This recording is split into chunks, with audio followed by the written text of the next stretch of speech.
Sir, yung dun sa dito sa Office of the President, mabilis na i-approve primarily because wala nagtanong?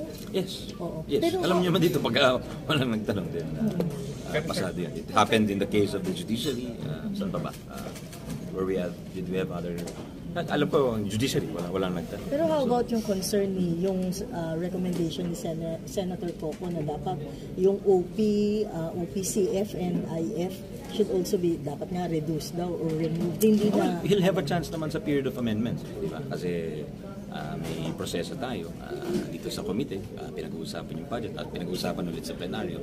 Tapos pagkatapos ng lahat, pagkatapos ng tanungan, meron yung tinatawag na period of amendments. Diyan yung bawat senador o bawat kongresista ay nagbibigay ng kanyang proposed amendments sa 2024 budget. Pero kayo, sir, personally, wala kayong issue dun sa CIF ng UP. Kaya hindi nyo diba? Presidente yan. Parang gusto ba natin pilayan yung presidente? Diba? Kung sinabi niyang kailangan yan.